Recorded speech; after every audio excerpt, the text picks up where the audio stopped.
Hello, welcome to Pepper's Echo. My name is Andre, and thanks for tuning in this afternoon. I really appreciate it. I know you guys have got exceptional load shedding, and I've seen a lot of apologies for the show coming through today. But for those of you that are here, Fiona, White Zulu, welcome. Buzzy, thank you so much. Debbie Murray, hello, how are you? I hope you enjoyed the City Church, the last bit for this year, and the close off to the fruits bit today. Wonderful to see you again as well. Debbie, White Zulu, Buzzy, and Alison. Hello, Alison. So good to see you as well. Really great. I'm not going to go through a whole lot of what you're watching at the moment today because I have a guest that I want to bring on. What you're watching, as always, Chris Wyatt with a lot of topics on South Africa. Ronaldo hosts with a bit of a lot of fun and games. I wish him a speedy recovery. I believe he's got the big C. And so I suggest taking a look at Benoni Poloni, Rebellious Ruth. Don't forget Buzzy's channel, Ronaldo Host channel, and then, of course, our very own as well, White Zulu, Fiona Tim's White Zulu. Don't forget to go and subscribe to her. There is a new chapter out as well, so go and catch up, whatever. Debbie, thank you very much for the haircut. Yes, I had it done today. I feel like a bit of a shaved sheep, but anyway, you'll have to deal with this face as it goes along the way. But without ado, with trying to save time, because we've only got basically an hour as we go, to say to you that I have a very good friend. He's very motivating in the fact of the story of his life and what he's been through. And he's an ordinary person like you and I, the ordinary man in the street from the outside looking in. It's just that he always seems to have a can-do attitude. And I am motivated by him, and I've been wanting to get him on the show and get him to chat. I'm sorry that there's so many people with load shedding and that. But for those of you that are on here, hopefully you can get some questions on and things to that effect. Thanks, Buzzy. And you know what? Hopefully it does mean something to you as well, because it means a lot to me. You might hear him calling me by the name Garfield. He does not mean that badly at all. My nickname when we grew up in Kimberley together was Garfield, so he very fondly refers to me as Garfield quite often, so please, that's quite okay. There we go. Welcome Trevor. Thanks, Debbie. That's a nice welcoming there for you. But without any ado, let me bring him in. Welcome, Trevor. Thank you so much for joining us. As a Garfield, it's great to be here. I'm only going to call you Garfield. There we go. As I've just explained, that it's okay that you can call me Garfield because it is a term of endearment and not lasagna. Yeah. Hamburgers. Yeah. But no, welcome. Trev, thank you so much for joining us. I'm going to give you a second or two just to talk about yourself.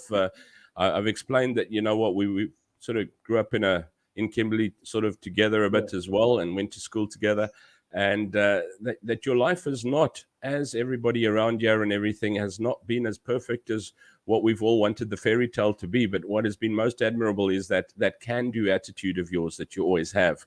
And where you are now and where you've come from and how you've navigated that. And you've got a beautiful wife and you've got an absolutely stunning son as well. And your life is just, you know, if you look at Trevor, you would never say he's had the hassles that he has had. There we go. Debbie says, welcome to Trevor. Hi, Debbie. Alison says, welcome. And White Zulu is Fiona Tim's. And they're all so welcome there. But let me give over to you and give you a chance to introduce yourself a little there. Okay. I don't know where to start. Well, I guess the easiest is to start with Kimberley. That's where I was born and raised. Yeah. And that's where I've known you from, you know, from school at Kimberley Boys High and all that. And, you know, we small town kids. We kind of a little bit different from the big city kids. We go in with a bit of a don't care about what people think of us attitude, you know, and we tend to put our feet in our mouths very often. because we don't know all the rules of social rules around big cities and things like that. So we do tend to be very casual about everything, So anyway, was at school at Kimberley at CBC in junior school, and then in Kimberley Boys High, where I met you, and all the awesome stuff happened in Kimberley Boys High, where we started a band with my two brothers and our friend Greg and Ryan and Mikey, and Garfield was our manager. he was the one who introduced us on stage. You would go, welcome, and we were big U2 fans. We kind of thought we were U2. I mean, we even started calling each other Bono and Edge and all that. You were really U2 in Kimberley. yeah, big time. So that kind of like sparked off the whole music thing. That was back in '89, so it's quite a while ago. And you've always been a musician type of person. You've played by ear. You've played piano. You've played guitar. Obviously, your favorite guitar. You play the drums, keyboards. You're a jack of all trades. You're a real artist because you draw something phenomenal as well. You're sketching, and I think you did graphic designing. But I'm jumping the gun. Let me go back again. Designer. Yeah. No, with the music thing, it's from our mom. She played piano, and she was really the entertainer.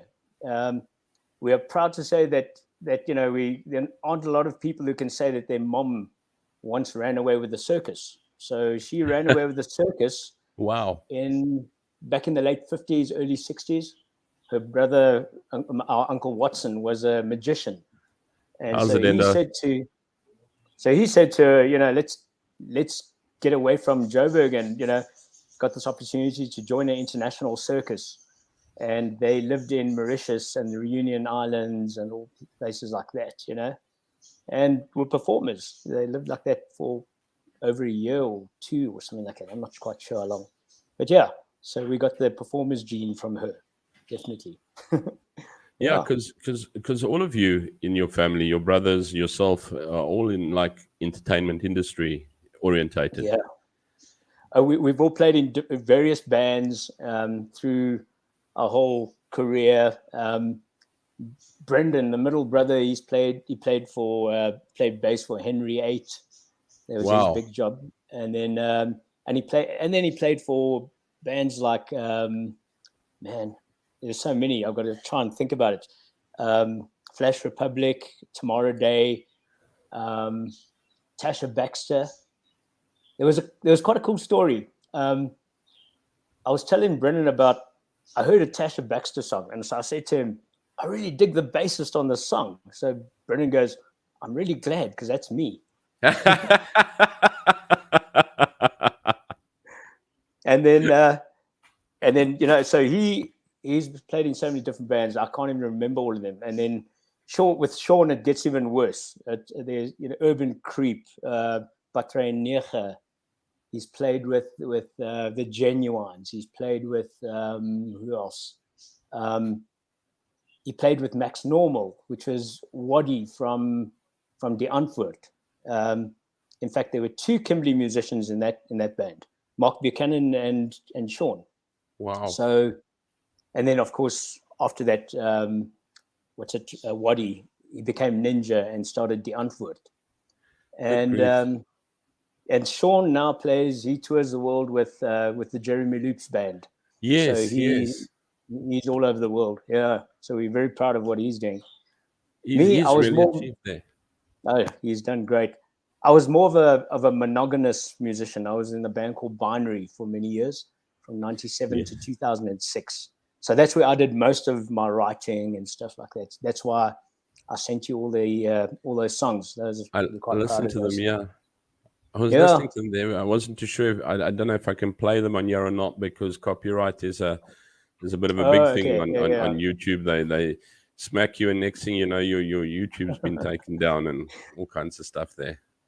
Yeah. We're not getting our 50 cents royalties or something, whatever it is, Yeah. Well, Debbie says the musicians are known to be born with greater aptitude. So, yeah, we've got to be very resilient because Well, for many years after Binary broke up, I was sort of like a bit disillusioned with the whole music scene. A breakup of a band is like a divorce of a family. It hits Yeah. you hard, you know. So you're kind of like you feel a bit lost. So I actually left the music scene for about 7 years, and I actually didn't touch my When you guitar. left school, what did you do after leaving school? You finished also with us in 90, 89, 90. 89, Yeah. yeah. So after 89, Greg and I, we were gigging around the Spurs and the restaurants and the Star and all that kind of vibe. And then sadly he passed, and then Yeah. I started doing in sort of like my year when I had no idea what to do. My brother and we joined, and then we started gigging around. And then I Hello, decided in Valerie. 90. Hi. And then in 92, I moved to Johannesburg to study graphic design. And then that's where I did cover gigs and things like that, and kind of like studied and did the whole student thing, Hmm. partying hard and all that, you know. And then Binary started in 90. I joined Binary in 97. Sean and Brendan, my brothers, Yeah. they had joined them, and then they were gigging with Binary with Rob Kalmek and Ari Zenyos. They were the duo who started Binary, and then Okay. Wow. I joined, and Rob moved overseas, so Ari asked me to join, and then then the whole lineup changed, and then Brendan moved to Henry 8, and then Sean joined Urban Creep at that time. Um, Yeah. what did you play in Binary? Because you play so many instruments. Back then, it was only guitar. I was As a it's still monogamous. your famous, was it the Strat or the Fender? Oh yeah. No, a Fender Strat. Yeah, definitely. Where's Cameron So when he needs to hear about these? yeah. I'm a Fender man. Definitely. So yeah, the what's it? It's Binary finished in 2006, and then I just left it completely. I worked as a graphic designer for publishing companies. I joined a place called Systems Publishers that that covered that did magazines and newspapers on the computer industry that was booming at the time. And yeah, I did that for a few years, and then later on joined Systems Publishers, who had a magazine called Screen Africa, who covered the film and TV industry, and that's where I really got to know the film and TV industry in this country. Yeah. you Oh yes, you they were had actually a music designing. magazine. You were designing Sorry. for them at that stage. You were doing Yeah, designing yeah, yeah, for them for the magazine. Wow. yeah. And Sean, was it Brendan? Is it Sean? I think is the one who actually started his own. I should Yeah, have say, Mr. Sean started. Sakatumi. That was much later. Sean Oh, started so I'm jumping the gun doing. again. I'm sorry. When we were living in Joburg, Sean was just all over the place. He was just so many bands wanted him, and they still want him. And he was, as a session muser, he was busy all the time. And then he eventually moved to Cape Town, and then he started doing music for TV ads. So he did, that Bon Aqua ad where all those girls were with their dresses in the water, floating in the water. He did that ad, and Oh wow. he also did. Funny story. He Yeah. did a Wimpy ad, and they sort of like they had this family playing bottles. The song was Funky Town, and so this hillbilly-looking family, had to play Funky Town on these glass bottles, and it's actually my father-in-law who's in tights in that Oh ad. no, in tights. Yeah. Let me tell you something. You can't unsee that. You, No, I can imagine. you, you kind of you kind of you look at your father-in-law in a whole new light after seeing him in tights. You wore tights. Yeah. So I was just trying to think. There was something I was going to mention. There was something really cool that happened. Sorry, while I'm talking, I'm getting flashbacks. I'm No, getting go my for old it. Go age. for it. It's just a general, as I said, a bit of a chat, but not a formal Yeah, testimony. It's just a yeah. bit of your lifetime there. There was a really cool thing that happened on 5FM the one morning. It was Alex J, and he was playing. Sean was in a band called Naked with man. Oh, all right. He was in a band called Naked with a Kimberley guy named Krallen Potgieter, Rian van Rensburg, whose dad did Noot for Noot, and Oh, wow. and Kalen Thompson was the singer. That's it. Kalen was the singer. So he was in Naked in that band, and Brendan was in Henry VIII. So Alex J, he played a Henry VIII song, and then he played a Naked song, and then he was raving about these brothers, and he said, "Wow, they really talented. These are two brothers. They're in this band." And then the weird thing is, after that, he played a binary song, Oh, and I wow. laughed. So all three of you. Yeah, because I thought I don't think he realized it, but he hit a trifecta. So he got all three of us played in a row, and he didn't realize it. All the Ou Tims. Yeah. I Oh, thought that wow. was funny. That's been fantastic. Yeah. There was another thing. Sorry, another thing came to mind. Do you remember Daryl Tall Daryl? from Boys Eye? Daryl Tall. He was in Sean's class, Sean and Mark Buchanan's class. No. Anyway, okay. So he was at Kimberley Boys High in Sean and Mark's class, and he joined their band called Biscuits when they all moved to Joburg. So it was Sean, Mark, Daryl, and no, Chris was in their band when they were at school. Sean was the drummer. Brendan was the bassist. Hey, Cam. So music one just for you, bud. All right. So anyway, Daryl recorded the album that I sent you, the binary album. Yes. All right. So at that session, it was back in 2000. I was having in one of the recording sessions, I was chatting to Daryl, and I said to him, I'll only believe that the South African music scene is getting somewhere when we start winning Grammy Awards. Yeah, because no we've South got Africans such winning great Grammy. talent, and they don't show up. I mean, we kind of tend to be down on them a little bit more. Okay, so I was speaking to Daryl about that, and then fast forward years later, Daryl's working at SABC. He records the Soweto Gospel Choir, and they win a Grammy Award. So Daryl has a Grammy Award. So he comes back to you. Do you believe? I just thought it's so weird that I had that conversation with him so many years ago, and then, honest to goodness, he goes and wins the Grammy Award with him. Grammy Award. And the weird thing is, the one song that I sent you is by a project I did with a girl named Elle, and the project was called Meta. So one day, Daryl phones me, and he says, our friend Donald, who had moved overseas, he had lived with us in West Dean. So Donald was in town, and he wanted to play around in the studio.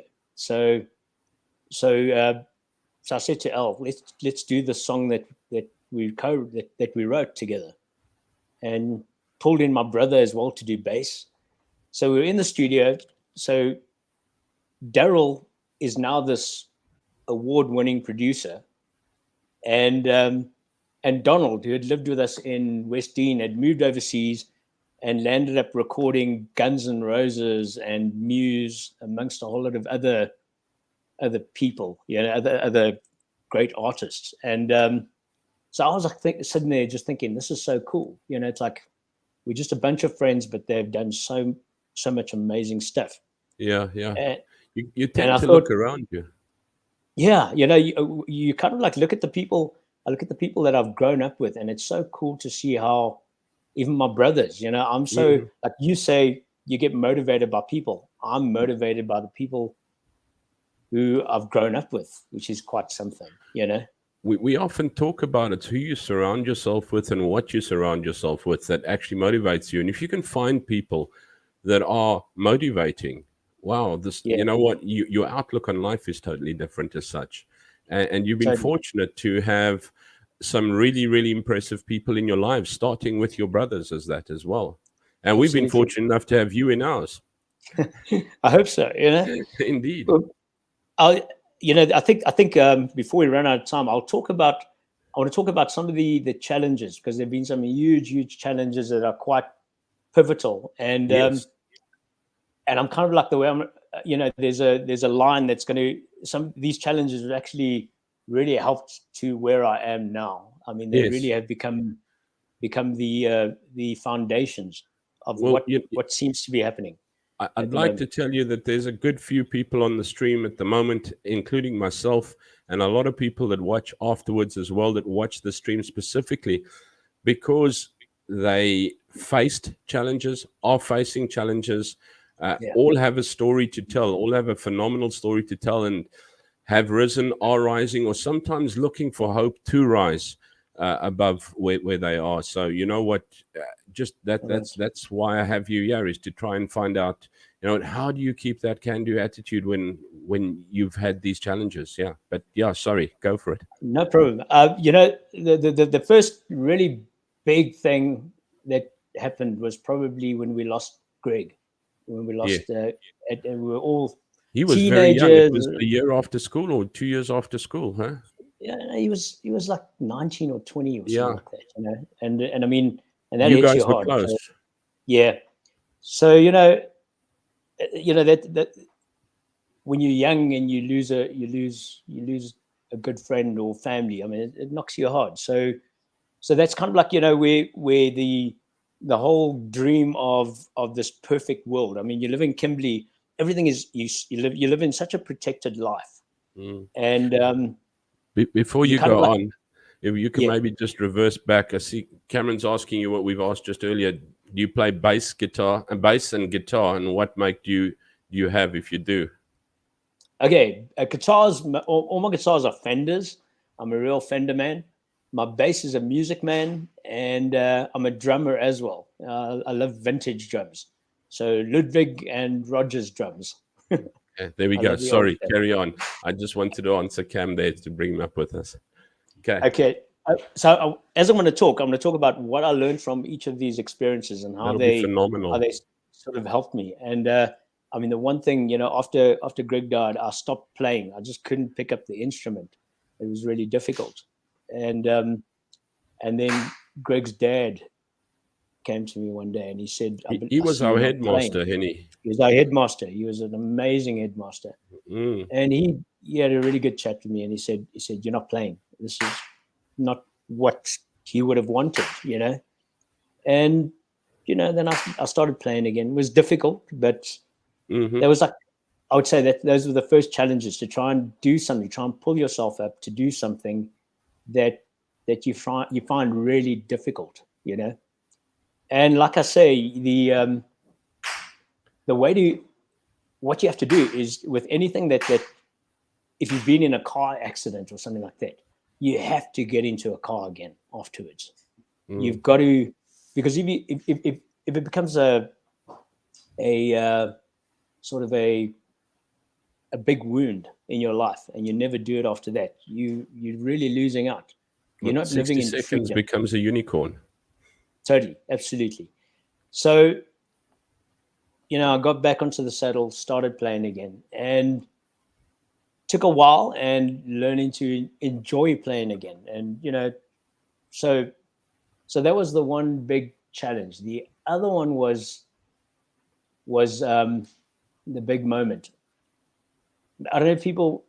I haven't spoken about this much, but I got a thing called Bell's palsy when I was 25. Wow. Overworked. I was trying to I was trying to prove myself. So I was working long hours. I'd get home at 4 o'clock in the morning from work, doing design work. I couldn't say no. And your body has a way of telling you, I've had enough. So I woke up and my whole face had collapsed. And, I couldn't close this eye. I believe Justin Bieber got something very similar recently called Hunt syndrome. Okay. It looks like the same sort of illness. So that was a huge knock, because you're 25 and you're at the peak of your life, because there, you're cool, you at least you think you're cool. I can just imagine, and all of a sudden you can't eat properly because you can't chew properly. You've got to. It's embarrassing. So I hid from the world. I would never eat in public because you would have to dig food out if it got into the paralyzed side, because you couldn't get to it. You couldn't, whatever. Anyway, so I took a huge knock. My confidence took a huge knock. So that was like something I had to deal with. And the amazing thing is, there was one day I was at an awesome club called 206. 206 was our hangout place. And there was a guy who looked at me, and he came up to me, and first thing he said to me, he said to me, "You're beautiful," because he recognized what I had, and he had it before as well. Amazing. And that did an amazing thing for me. It was like, and then he just, said to me, "No, don't worry about it. It's like whatever your face looks like, you're still beautiful." And I enjoy doing that to people who I find who have it as well. And I find when I speak to people who've got it, there's an instant bond. We have like a brotherhood, or whatever it is, familyhood. So sometimes it's because you can relate to each other in that sense. Yeah. Totally. So I'm gonna fast forward a little bit. Well, firstly, the things that were going through my mind, it's like, why me? Why the fuck is this happening to me? And you have all these questions. It's like also at 25, you're thinking, how am I going to get a girlfriend? It's like it's so difficult not having that. Now you've got this big thing. So like I look like a pirate, and so you, as a 25-year-old or as a teenager, these are going to be big issues. I was online. The internet was becoming quite a thing at the time, and I was searching on the internet for information. Nobody knew any information about it. It was a very sort of in the dark sort of disease, and I came across a what do you call it, like a help page where people were putting messages in, how do I deal with this? And one woman was saying that her daughter, who was a model, she caught Bell's palsy, and then she committed suicide as a result. So goosebumps, guys. So it can really affect people, especially with pretty girls who they only rely on they think their looks are the only things that they've got going for them. I don't know, whatever it is. I want to tell you, you have a lot more going for you than you think, regardless of what you look like. And how I discovered this was the just by doing things that I enjoy doing, jamming with people, and whatever you do, you've got the ability to change somebody's life by whatever you do or say or whatever it is. And even with your difficulties, you when you have been hit with something, a loss of a mom or whatever it is, you immediately have the license to talk to somebody who's dealing with it, because they will get the real story from you. And that's what I encourage people to do.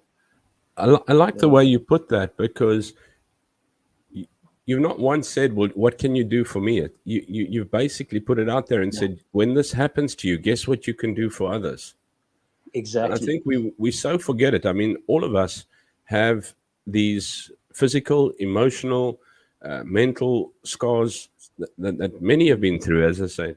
And I mean, you're talking about a scenario at your age that goes through that can cause you to want to commit suicide. And there's so many things that create suicidal thoughts in people, not just one Plenty. incident. And you're saying, you know what you can actually find out of it is what you can do for other people with it, because you suddenly have a license to understand. You've got full license because whatever you're saying isn't going to be bullshit. People are going to get the absolute truth. When you've experienced something, it's pure info. And also, it helps when people realize that they're not alone. That's why anybody who has a defect or something on their body or something, and they want to talk about it, I'm always ready to talk about it because I know what I went through, and I know how it made me feel with other people talking about it. When they, recently I've actually had somebody pointed out to me and said, the guy looked at me and said, "Hey, you had Bell's palsy," and believe it or not, George Clooney had Bell's palsy at one stage. Katie Holmes. There've been some famous people who have actually had it. There's so many people that are hiding under the blanket what they have or had, not realizing that the world out there has so many people who are in the same or have been through the similar or same situation as you. That's why I say, yeah, I know. We laughed at Ryan's place that one day we went for a braai because we'd all been through this like little knock, and there we were together having a braai after how many years? I'd been through psych ward for like 2 weeks locked up. No, I wasn't mad, but I mean, I'd also just done a burn, and I think Ryan had also had some kind of like restart in his life as well. And as you say, I just like the way that you look at it and going, you know what, it's not what you're doing for yourself that's helping you. It's what you're doing for others that's helping, that's healing you. You know what I do? Since I'm on this sort of journey that I'm focusing on, I'm going to talk about. There's so much to cover, and I don't think it's time to cover everything. So I'm going to focus just on the Bell's palsy side, because what it did was, taking a knock on your confidence and thinking, what can I achieve? I'm not a complete person. I've got a defect. I started watching things like the Paralympics and really feeling part of them, because I thought they are competing for us. I really put myself in that whole scenario. I know it sounds very dramatic, but at 25, you tend to be very dramatic. Yeah. So anyway, I'm going to fast forward quite a bit. Yeah, no worries. So the one of the things that I became very shy of was I became very camera shy. Obviously, because I sort of like made a whole thing of, I will never smile in front of a camera anymore, because if I do, it accentuates it, Yeah. So I adopted a very sort of very stern kind of look, Yeah. I actually almost like rehearsed it, I said, right, if I go in public, this is what they will see, You almost overcompensated for yourself. Totally. And I mean, but what it also did was it made me very hard towards the world. It brought out a horrible thing inside. I was like, made me bitter, because you kept on thinking, why me? You thought you were getting punished or something, And I mean, one girl once came up to me, I can't remember her name, and she looked at me, and first thing she said to me is, "You've got to live with an open heart." And it was like, what? But it was when you get something that they said to you and it resonates with you, and it just made me realize that I'd closed myself off. I'd put this wall around myself, and it's not people. I actually felt like I was. If people get close to me, I'm poison. They're going to burn or something, So Alice Cooper song, yeah. yeah. So, and at the time I was realizing, what am I doing? What am I actually achieving? Yes, I was playing in bands and things like that, but I was realizing there was something missing, and I realized, what did I do when I was young that I enjoyed doing, and it's simple things like swimming and riding a BMX. So I thought, cool, I'll start swimming again. So I started swimming and started doing mid-mile miles and things like that. I Wow. did 12 of them, and 12. Wow. yeah, I did 12 of them, and it became a thing. It actually became something I really enjoyed doing, and I actually should get back into it. And the other thing was riding my BMX bike that I had when I was a kid. so Yeah. I restored my old That was a BMX bike. craze. We were all mad about them. Yeah.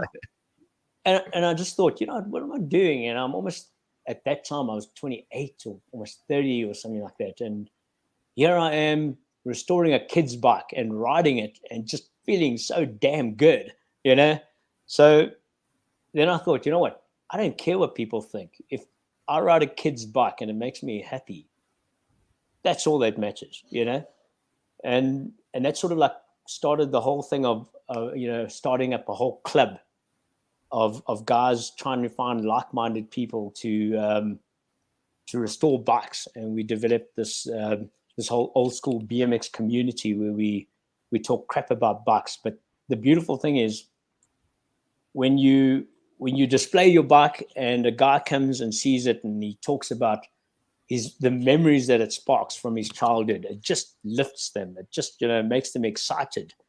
Yeah.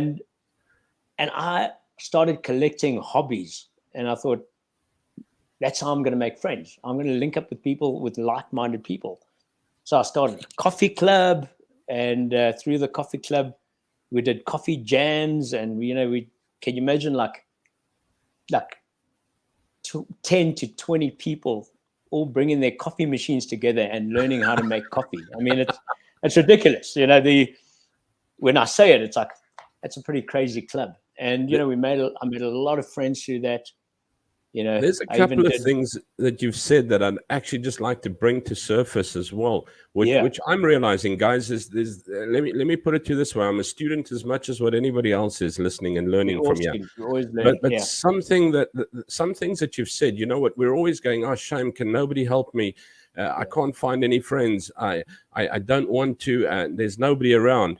And something you said is, you know what? I started collecting hobbies to make friends. You started the BMX club, the nostalgic restorers club or whatever, to make friends with like minds. And I know you're a connoisseur of your coffee these days, and you started a coffee club, and you started the coffee club. You started the BMX Restorers Club. You started things to bring the right kind of people around, to surround yourself with that right kind of people. We're so often waiting for the right kind of person to surround us. We're waiting to see who there is that we can go to without initiating this. I'll tell you. Well, with the coffee club, it was John Brinkman. I found a like-minded person. Both of us were looking for a coffee club to join, and realized when we spoke to each other, we realized it doesn't exist. So let's start it. Wow. And I tell you, and then what happened was, so we started this club because we realized in the early 2000s, there were a lot of people didn't know how to use their machines. They'd have these beautiful coffee machines at home, and they'd make shit coffee because they didn't know how to use it. So, yeah. And so we thought, okay, we will learn how to do it, and then teach them. And that's how the whole thing started. So, kind of like people got together, and we'd all geek out and get excited, and it became a real thing. Eventually, we had coffee shops contacting us because we had a website, and there were coffee shops asking for us for advice on coffee. Just shows you how far you can take something and go with it. Totally. And then we also got called onto a radio station twice. We did coffee talks on radio, and there was a German TV channel that was doing a documentary on coffee in Africa because coffee actually started in Ethiopia. That's Yes. that's the genesis of coffee. So they heard about us, and then we landed up on German TV Oh doing a wow. coffee jam. How's So that? A Chinese South African talking about coffee on a German TV station. it happened, and I did just for the hell of it. I did. Sure, We Buzz. weren't professional or anything like that, but I did 2 barista champs, and I didn't realize how professional it was. You know, they brought in the world champion barista to be the judge, and you've got to this the reason why I did this was I was shy of public speaking, and the way I deal with things is to try as much as possible to face the thing that fears me the most. Yeah. All right. So Eat that I'm frog. I'm scared of public speaking. I mean, I played in a band, but I wasn't the Yes. singer. I was the guitarist. I could hide behind my guitar. So with a barista champs, you've got to be set up with this microphone like Justin Bieber, and you've got to talk for 15 minutes and present coffee to an audience for 15 minutes. How did you do that for 15 minutes? I sang in Spanish. So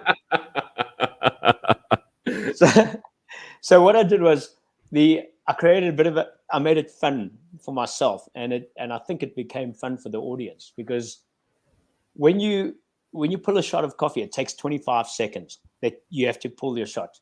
And I thought, instead of doing it and then counting 1, 2, 3, 4, 5, and till 25, I'd sing a song that took 25 minutes. So I would go. It's a song I learned from somebody we lived with, a really good friend, Nikki, and she learned it from a Guatemalan girl. It's a Spanish song that goes like this: Es un cocodrilo, un orangutan, Okay, Buzz. lo pica, lo serpiente, aligarial, un gato, un topo, un elefante loco, dijo sí, sí, sí, dijo no, no, no, será tal vez, juguemos otra vez, pa, and then you stop your shot, and it should be within 25 seconds. That's kind of what I did. So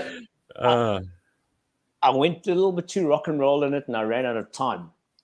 And the crowd wanted to see my signature drink, and I should have stopped. And then the judges said, "Well, you failed anyway, so you may as well do your signature drink." So so what happened was, I landed up doing the longest barista champs performance ever, and it now is a world record. So, oh wow! yeah, and I've been told they'll never let it happen again. So on paper, I'm the worst competition barista in the world. And there's a claim to fame anyway. But Cameron wants to know, Trevor, what is the perfect coffee? The perfect coffee is freshly ground. You know what? I lean towards African coffees because I like the fruitiness of African coffees. Ethiopian, yes. Kenyan is a little bit acidic. If you do an espresso with that, it feels like you've taken a shot of tequila. It's got a bite. But Ethiopian coffee, what's it? Harar is my favorite. And when you drink that, it has like a berry sort of aftertaste, and I just love. And I think sorry, man, my brain's going. I'm African. As much as I look Asian, I'm African, and I'm proud of African coffee. I drink African coffee. So yeah. I'm gonna just talk a little bit about identity, because that was the other big challenge I had in life. Back living in Kimberley, back in living through the 1970s, we weren't considered white. So it was a real big issue at the time, because I never knew which side of the color scheme that I fell on. And it was a big deal back in the 70s and 80s. Yeah. Because you weren't allowed to do certain things. I couldn't. I don't know, whatever it was. You didn't know which door to go into. Yeah. So anyway, through the years, I always had this thing about, which color am I? It's because I'd always be put down as other. I never knew what other was. So I'm in France. I was in France and for work, and you know that feeling when somebody's staring at you. I had that feeling. I was in a an Asian takeaway place, and I felt uncomfortable. I turned around and there was this Chinese guy staring at me, and being South African, it's like, yeah, man, what do you want? I'm ready for you, And he just said, no, come over here. And so I'm all like, well, my backup's, I'm ready to do a Bruce Lee move. And he said he was just curious as to where I was from. And then he said, because I can see you're not Chinese, to which I took huge offense. Because how much do you have to look Chinese not to be Chinese? I said, my hair, look at my eyes, I'm Chinese, bro. And he said to me, no. He said, if I was in China, I would stick out like a sore thumb. He said, my body language, everything about me doesn't look Chinese. And that's when I finally said, I don't care what color I am. I'm South African. I don't care what people say. As a result of being South African, it makes me African. So now I tell people with absolute conviction that I am African. Ek is 'n Chinese boer van Kimberley. There we go. You found an identity and a home, and I know totally. Life has changed and dealt better cards. So I think politics is a different game in the country, but the way things going, you're at least able to identify. Although we never saw you any differently, you know what? And that's where you find that's where you find the innocence of children. You know what? They have no barrier until they are taught to have one themselves. Totally. The thing about it is, you can choose how you want to live. I mean, how you want people to see you, and it's kind of cool being in my 50s now because I don't give a shit. It's like, it's such a cool place to be because in your 20s you're so concerned. The 20s are an extension of your teens. You're so concerned about how people see you, this and that. As you get older, you start not worrying so much. I mean, by the time I'm 70, I'm probably going to walk around naked or something, Look, that could scar a few people, huh? I don't care, That's the problem. I don't care. You can see us at our next reunion. Oh, no. Totally. Bo Brummel's KHS 50-year reunion. We're all going to be terrible. I can see we're running out of time. So I want to sort of quickly mention. So while I mentioned the African thing, it's so important for people to know their identity and to accept your identity. It's one of the most important things in your life, And all right, going back to the Bell's palsy thing. So I'm going to rewind and back forth. I'm going all over the place. I'm sorry. Sure. The thing that I became very camera shy about this Bell's palsy thing. And during lockdown, I lost my job and anyway, there's a whole story that goes with that. So, but I'm going to concentrate on this.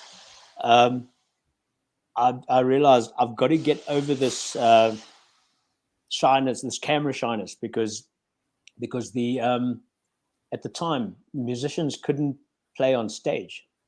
We had to live stream. So that's during the lockdown period, huh? During the lockdown. And I thought, you know what? And then you lost your job as well on that as well. Totally. I thought, if I'm camera shy, I can't live stream. And if I can't live stream, I'm going to just disappear. I won't be able to perform. So that's when I started facing that fear. And I started doing like a live stream with just me and my guitar in the garden or whatever it is for a whole. I mean, one of them was supposed to be for 15 minutes. And I think I landed up doing almost an hour or something like that. I watched a good couple of them as well. And they were really, really good. Oh, thank you. Well, that was that. So it was only during lockdown that I started learning. Hopefully we can get you on with your guitar sometime. Yeah, we'll make a plan. I'll set it up. But so I started getting less camera shy by doing that, by absolutely facing that whole fear. And that became quite an important move, because what happened was, during a time where we started a t-shirt business, and that started not doing so well. I had no graphic design work coming through. There was nothing happening, and I had the banks on my ass, as banks do, phoning about the bond and all that kind of stuff. And I was desperate, and I am a believer, and I prayed. I'm not shy to say I prayed, and I said, God, what is happening? If we carry on like this, we're just going to lose our house. And I said, and in a sort of almost not sarcastic, but sort of like a cheeky way, I said, blow me away. Do something that is out of the ordinary. I'm ready for it, whatever it is. Anyway, what happened was, you got to be careful what you pray for, because because I heard that I was desperate. I figured some way to make income, and I heard that there was a shortage of Chinese people in the acting world for commercials, and I joined an agent, Hillary. I joined Pace Models. I'm not a model, but it's called Pace Models. Well, you look damn good for your age, bro. Thanks, Brew. Anyway, I did that, and I was still thinking, but my face is still screwed up. How the hell am I going to get any roles? I was kind of like thinking about that, but I joined anyway. I thought maybe I can get some background part, whatever it is. So anyway, I joined the agency, and I got a part for a Samsung ad, and the great thing is they needed more extras. So my son also joined me. So nice. So the two of us on a yeah, it was awesome. So that was my first job, and I thought, wow, cool. And then the one day, you keep going to auditions. That's the way it works. You got to hustle. You can't give up. You can't give up. You do 10 or 20 auditions. You might get a call back on one, whatever it is. That's kind of how it works. So then my agent said, there's this series that's needing a Chinese person who can speak with an American accent. And it just so happens that my friend Mark, who was in Kimberley Boys Eye as well, he and I have got this thing. He was living with us, and when I got home, he was doing the most hillbilly thing I've ever seen. He was sitting on the back of a bucky cutting his toenails. And I looked at this, and it brought out the hillbilly in me of note, and I said to him, damn, boy, what the hell are you doing? And we started this whole banter of talking like we're from Louisiana and stuff like that. And he would call me Paul, and I call him boy. And he would say, Paul, where's Ma? And I'd tell him, Ma's gonna run off with Uncle Frank again, her second cousin, twice removed. So flipping mad bananas. So we do this. We do this banter every time we phone each other or something like that. When we see each other, howdy, Paul, howdy, boy. How you doing? Oh, I've been drinking beer since 8 o'clock this morning, and whatever it is, So this, all of a sudden, when they said to me on the audition, "Can you do an American accent?" Damn right I can. I'm from down south. I can do it anytime you want. So I did the audition, and then I didn't think much of it. I thought, I've got a messed face. I don't think I'm going to get it, And I'm having ice cream with our family, and at Forno's, and I get this phone call. My agent was really excited. Hillary was like, "You got it! You got it! I can't believe it!" So I got a part on a series called Warrior. It's for HBO, and it's the season 1 and 2 is already flighted, and so I'll be on season 3. And Wow. they were flying me to and from Cape Town to shoot, and I've got to be careful because I can't mention anything of the story or my character or anything like that. So I can't give any information like that. But it's season 3 that you're in.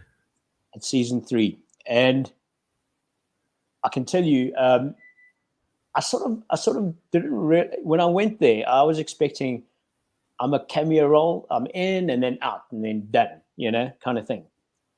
And I think I was supposed to have like 2 shoots or something like that. Then I would have been done. Yeah. And my agent said there is a chance they might extend it, if they develop your character. And then all of a sudden I got called back again, and like 11 or 10 shoots later or whatever, I was there over a few months, and it just got more crazy when I was doing it. I mean, the first thing I arrived there and I realized, when I arrived there, I felt like a kid who's just come to a new school. I felt really out. Lost fart in a perfume factory. Yeah, that's it. And I met some of the actors, and I became a fan of it because I started watching it to prep myself for the role. And it was just so weird getting there and meeting all these people, the main actors who are in it and all that. And Cameron says, anyone by the name of Angela Phillips? Angela Phillips. It doesn't ring a bell. Is that... Not sure. No, I don't know that name. Okay. No. Anyway, carry on. So on my first day there, and I was just being flown in for a day just to do wardrobe, just to fit the costume. They flew me in, and then back to Joburg in a day, and I was feeling like so kind of lost, because it's a new environment, and people were looking at me as if like, who's this face? I don't know this guy. Is he even allowed to be here? And you really need those people who make you feel comfortable in an uncomfortable place. and one of the main actors, a South African guy named Langley Kirkwood. I came in there and I just said, I'm here. Hi, Langley. I knew his face because he's been in our magazine, Screen Africa, so many times. And I said, I got this small part, I was like all like meek about it, like it's just a small part, And then he said to me, on this series, there's no such thing as a small part. And that just kind of like, wow, man, that's so cool, Resonated on you. White Zulu says, Is this filmed in Hollywood? No, it was filmed in Cape Town. Filmed in Cape Town. You cannot believe what has been filmed in Cape Town. I mean, we had Tom Cruise around Cape Town Film Studios as well, because he was filming Mission Impossible. There's like a lot of exciting stuff happening in there, Was I supposed to mention it? I'm not sure. I think everyone knows already. So it should be fine. They do know because there was kids in the chopper coming in when he was doing it. Yeah. Yes, you're okay. You're okay with that. I hope I can mention this. That was the director for Warrior. There are a few directors. But one is the daughter of. The producer. No, the executive producers. It's Shannon Lee, Bruce Lee's daughter. I didn't want to say it in case I'm not allowed to, but yeah. No. It's Bruce Lee's daughter that's actually the producer there. She's the producer. So this whole thing is very Asian. So it's a really good time to be Asian. So sorry. So anyway, what I realized was when I did research on my character, I was looking in the history. It's all about the Tong Wars in New York when the Chinese were immigrating to America. There was a lot of animosity between the Irish and the Chinese, and that's kind of what it's around, what it's based around. Yeah. And anyway, one of the characters in the history of the Tong Wars, I looked at this guy and I saw he had a skew face. And I just realized, whoa, I think that's why I might have got this role. Yeah. My face actually actually may have actually helped me to actually get the role. So it was kind of like a aha Thanks, Endo. moment. Yeah. And now what I do now is I don't hide it anymore. It's like, it's actually, sometimes your scars become part of you. You know, there's a Japanese thing where they take porcelain, and when the porcelain breaks, they glue it back together, but they actually celebrate the scars. They paint the scars, they paint gold into the scars, exactly where wow. all the cracks are. They put gold in it, and it actually looks beautiful. And that's my whole attitude. My whole attitude now is, I don't give a shit. I will celebrate my My scars. scars. I'll paint them gold. And I'm Totally. going to go back a bit. You've not only had your Bell's palsy, but you faced a couple of other challenges, which I'm not going to delve into because I know they pretty hurt. But you also lost your mother along the way Yeah, as well.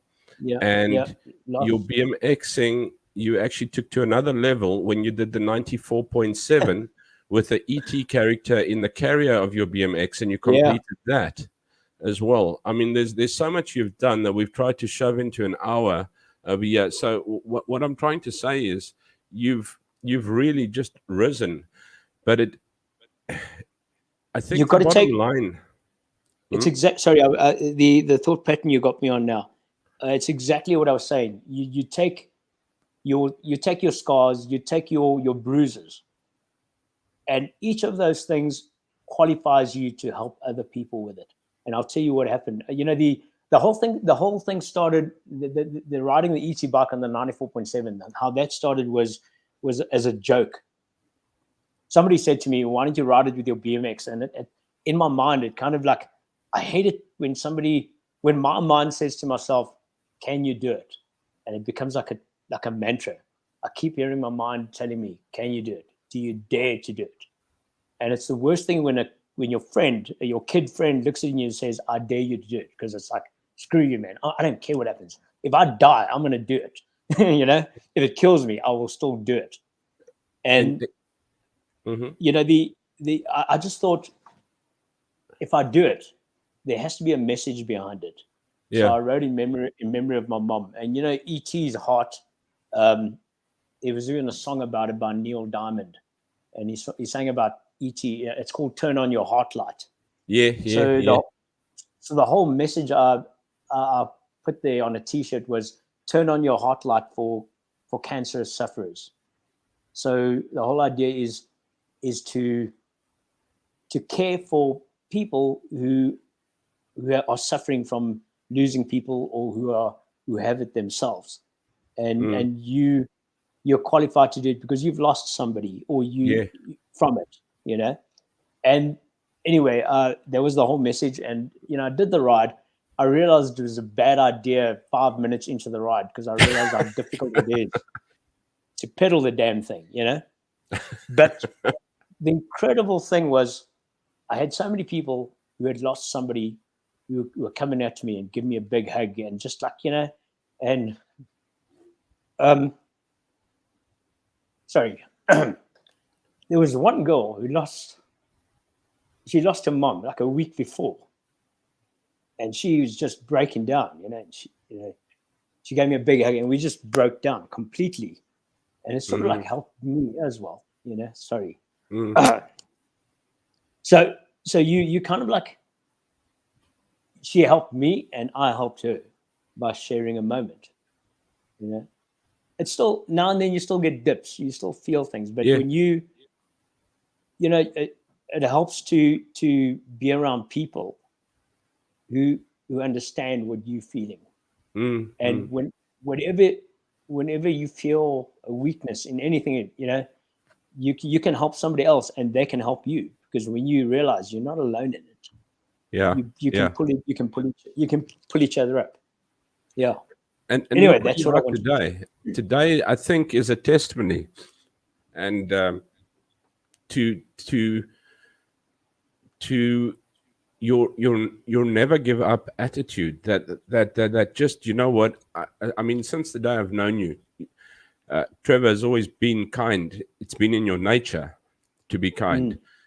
But you I have try my just best, man. never, ever, ever given up. I mean, just looking, I don't know if we're allowed to give your Facebook page out, because I know a lot of people have gone to look for you there quickly now as well. You know what? I've But actually, with the whole acting thing, I've actually said, my friend Jason Fisher, yeah, Jason Fisher from Boys Eye, yeah, he once asked me, do you want to be famous? And I looked at him and I said, honestly, no, I don't. And it's because there's so much crap that goes with it from what I see. yeah, But I'm starting to change my mind now. If you can make more of a difference to people by being well known, and I see people like Keanu Reeves, guys like those would be my role models. They're still grounded, they're still down to earth, but they are super famous. very difficult to do that. It is, and my biggest, and one of my biggest role models at the moment is one of the main actors on Warrior, Mark Dacascos. He was in John Wick and Hawaii 5-0, and he kind of really, if it wasn't for him, I would have fallen apart in some of those shoots. I think he really helped me out, and he was kind of like my role model and my mentor on this whole thing. And he's so down to earth. He's such a beautiful guy. His knowledge, his passion for things, he shares it and you feel it. And I've learned so much from it. Anyway, what I was going to say is, I said to God, I said, if I'm meant to become famous, I'm ready for it. I'll still be me. I'm not going to. I don't think I'm going to change. I'm too old to change. I won't object if you make me a millionaire. No, I won't object. No, absolutely. I mean, you almost feel keep me guilty. It's humble. like, man, I would like to know what it feels like to drive a Ferrari, and it's your own, or whatever, Whatever happens, if it doesn't happen, I'll be just a bit disappointed, but I'll still be okay.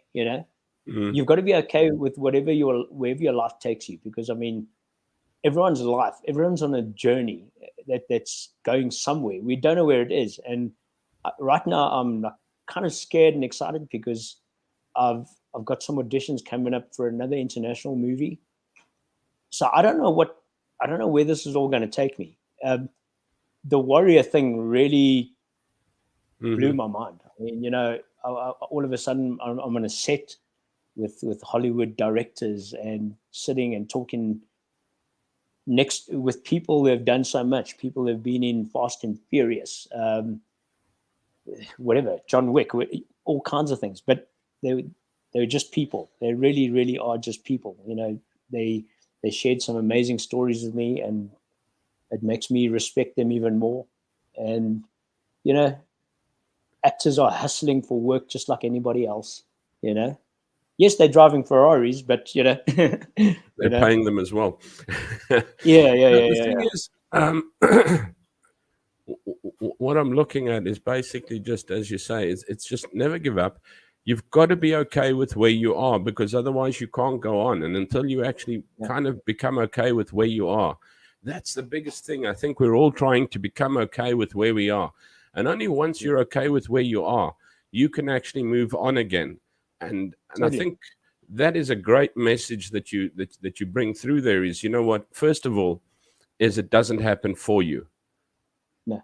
Make it happen for you. Make it happen for you. The weird thing is, everything that I'm doing at the moment, most of the things I'm doing right now are quite new. Yeah, but it's not your first hit. You've got to make it happen for you, and you've got to go over and over and try again and do this and start, I don't know how many hobby clubs and get to how many auditions and play with how many bands and suffer a few knockbacks and challenges in life as you go along, and then be okay with who you are before you can actually start. I'm not saying you have to do that before you can, but usually there's quite a lot of spade work before you start reaping the benefits of what you've put in, and I think you're allowed to be proud of that, and we're proud of you. Well done. You know what, I'm really, I think Thanks, you man. deserve it with I'll do all my my best. heart. I think you deserve it because your whole life long you've been such an awesome chap, very, very humble. And you know what, I just think that a lot of people, including myself, don't know how we would have dealt with the knockbacks you've had and things like that. And just the don't give up, never say die, you know what, can do attitude that you attack everything with. But what people don't realize is that you're sitting in an age group breaking through in an industry that It's people should be it's in their crazy. 20s, Yeah. 30s the latest to break through here. You I'm, don't get into it in this at this age. I mean, you're lucky if you get a farmer job in a extra in a coffee you know, capital ad or something like that. You don't get to this point without just being okay and not having given up. you've got to. One of the new things that I started doing, I was asked by Fred of Rumors to host Jam Night, and I was still shy about getting up on stage and hosting. It's quite a it's something that I hadn't done before, and the more you do things that you're uncomfortable with, it's like the more normal it becomes. Yeah. You have to, you've got to allow yourself to be scared. I think of everything as a muscle that hasn't been used. Singing, believe it or not, it took me a long time to actually get comfortable with singing, and Mhm. I learned to. There's a guy named Pierre Bristow, who's a sports. He was a sportsman. He was an Olympic sportsman for skiing or something. I can't remember what, but he said that singing is a muscle. And there's so many people who say, "No, I wasn't born to sing. I sound crap." But the reason why you sound crap is because you don't sing enough. And I sort of took this thing that he said. You have to allow yourself to sound crap in the beginning because that you've got to wake that muscle up. And the Yeah. more Yeah. and so sing in your car at the top of your voice like no one's listening, but do it a lot because the more you do it, the more that muscle starts getting used to it, getting worked. It has to wake up first before it actually starts working, and it takes time. It doesn't happen overnight.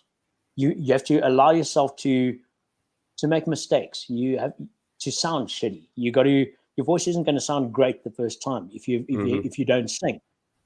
And so with the jam nights, I'm trying to encourage people. I say to them, if you can sing in the shower, you can sing on that stage. I don't care what you sound like, as long as the next time you come, you're at least 5% better. You don't have to do it in big increments. 5% better each time will eventually get you there. Just takes time. Fantastic. So Well, that's what I say. we're talking about time is I think we've come to Yeah, the I end think of we're running time. out. And guys, thank you very much for tuning in, watching. I know it's been hectic through the load shedding for the guys who are watching the reruns and that. Thank you very, very much, Trevor. I cannot thank you enough. I'm sure everybody would love to have you on again after that. I think we're going to go and sponsor Kleenex now as well for a while too, for a couple of things there. But it's awesome. It's really, really awesome to know that there are people like you out there, people who are proud of who they are. And we're often looking at South Africa and we're going, oh, we hate this and we hate that and we can't do this and we can't do that. And you know what? No one's actually turned around and said, well, What can I'm we proud do? of who I am. I'm proud of being an African. I'm proud of being South African. Don't give up. Get a can-do attitude. And if you can't find the people to surround you, then I think that it is important that you start something to attract them. I mean, if you're going to act like shit, you're going to attract flies. And if you're going to act like an ice cream, you're going to probably attract flies as well. No, I'm kidding. But you're going to attract nice girls, whatever. But what I'm saying is just don't give up. Looking at Trev now, you're where you are, not because you opened a door and walked into there and all of a sudden, bam, it was there. You're as ordinary as the people. And when you're famous, remember Pepper's Echo. You were on there for your first interview. Yeah, this is my first interview. I've actually been asked to do another interview for a newspaper. Oh wow! Yeah, so So it's kind of starting, but this is so cool to do this. we one. I are really so appreciate it. honored, and I'm really am. And hopefully in the new year we can get you on again, and you can tell us how things have progressed and a couple of more truths to life. We just, as I say, out of time, and I don't want to push it over too much, but it's you know what, we could listen to you for years and years on still. It's just been so awesome. So thank you so very, very much. The guys out there for tuning in, you guys are always awesome. Thank you very much for making my Sunday nights as well, Trev, for making mine as well there. Don't go away when I hit the end, because I can still chat to you beforehand. Yeah. But from my side, guys, just remember, be comfortable with where you are. If you not get there, surround yourself with the people that you need to have around you. And if you can't get them, make something to attract them as such. And if anything that we've learned out of the year, celebrate your scars, paint them in gold. And don't stop learning, whatever your age is. You know, as long as you're alive, you can learn. Yeah. Never stop learning. My side, take care, be good. And if you can't be good, at least be kind. Cheers. All right. Thanks, Andre.